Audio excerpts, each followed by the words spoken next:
She keeps crawling into my sheets at midnight, whispering that she needs me close, though. Observation deck hummed with a low frequency that made Danny Carter's teeth ache, but he had stopped noticing it 3 months ago, when the trading post first opened. On the edge of coalition space, and humanity had been invited to participate in galactic commerce for the first time in their short spacefaring history. Danny worked inventory management, which meant he spent most of his time in the cold storage sections counting crates and updating manifests, while aliens from a dozen different species moved through the corridors trading goods and information, and sometimes just standing in corners, watching humans with expressions that ranged from curious to contemptuous.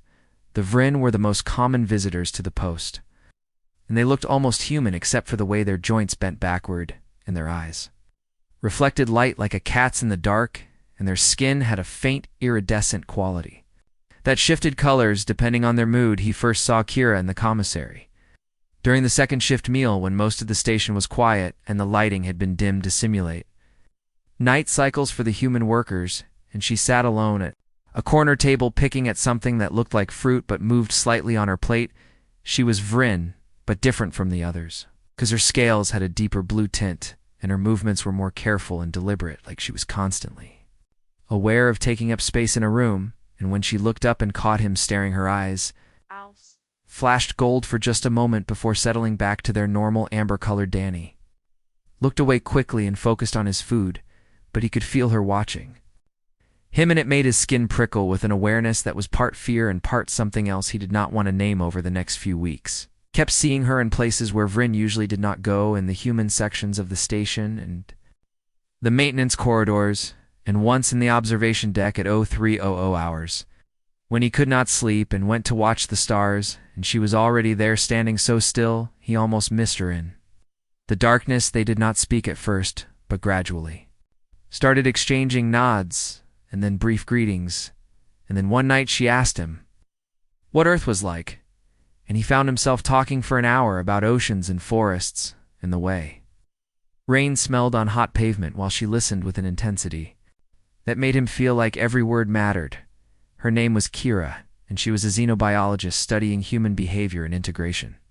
patterns in mixed species environments, which sounded clinical and detached, but the way she asked questions felt personal and intimate, like she was trying to understand not just humans, but him specifically.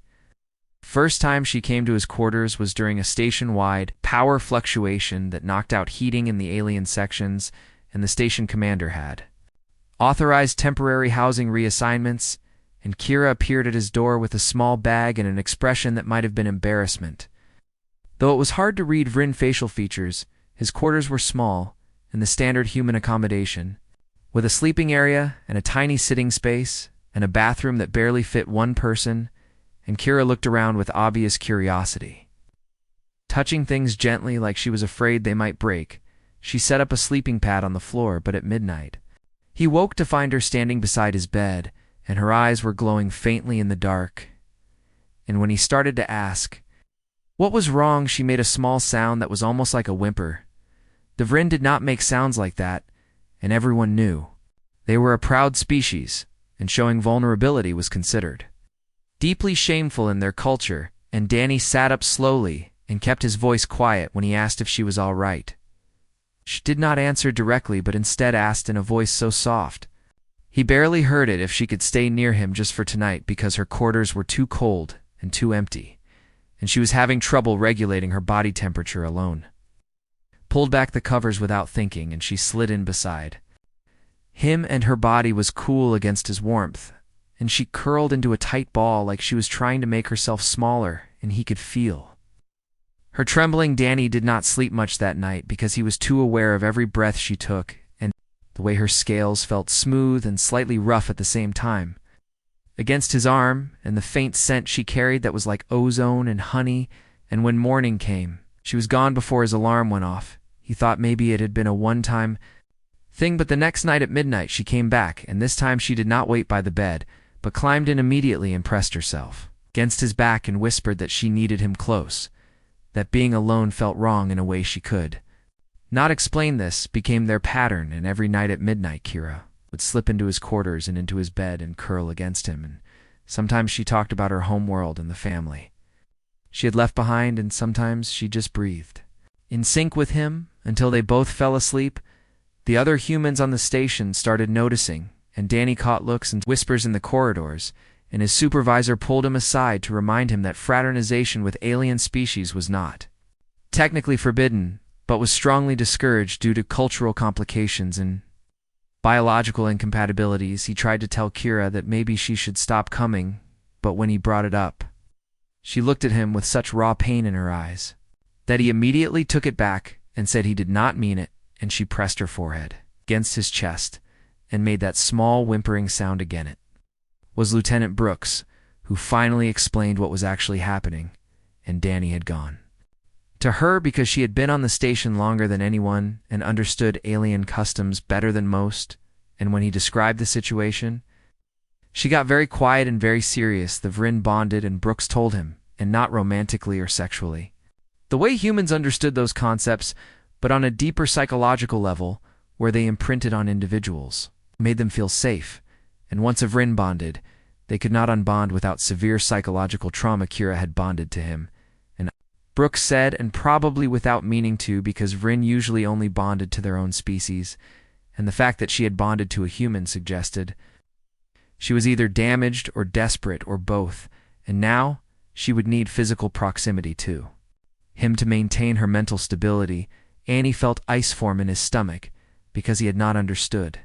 the depth of what was happening, and he asked what would happen if he sent her away, and Brooks looked at him with something like pity and said, Kira would likely develop separation anxiety that could progress to complete psychological collapse.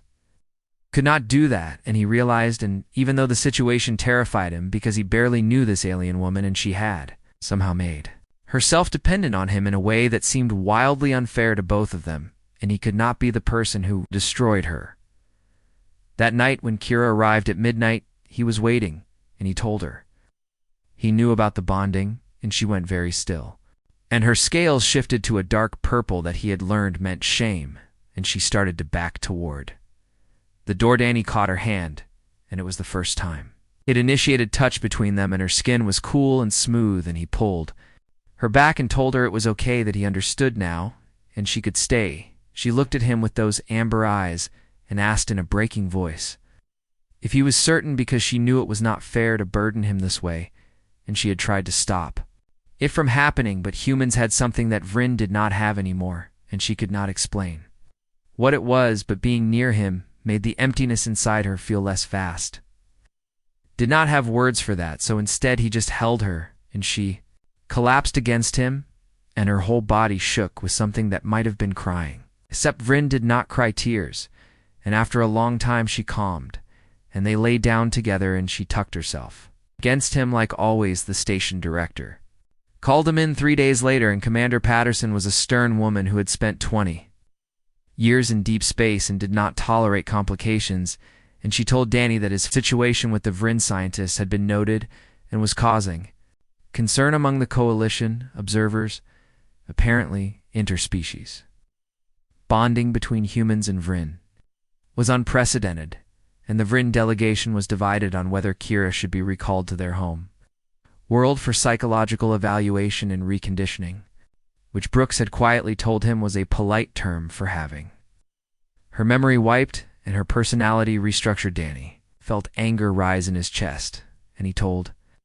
the commander that Kira had not done anything wrong, and neither had he, and if the coalition had a problem with two sentient beings finding comfort in each other, then maybe humanity should reconsider its participation in there. Bureaucratic nightmare. Patterson looked at him for a long moment, and then her expression softened slightly, and she said off the record she agreed, but on the record he needed to understand that he was now responsible for Kira's well-being in a way that went beyond normal relationship parameters, and if he was not prepared for that commitment, he needed to end it now. Before it went any further, he thought about it, and really thought about it, because this was not something he had chosen, and Kira had essentially forced this bond on him, even if accidentally, and he had every right to walk away and let the coalition deal with the consequences. But when he closed his eyes, he could see Kira curled in his bed and hear her whisper that she needed him close,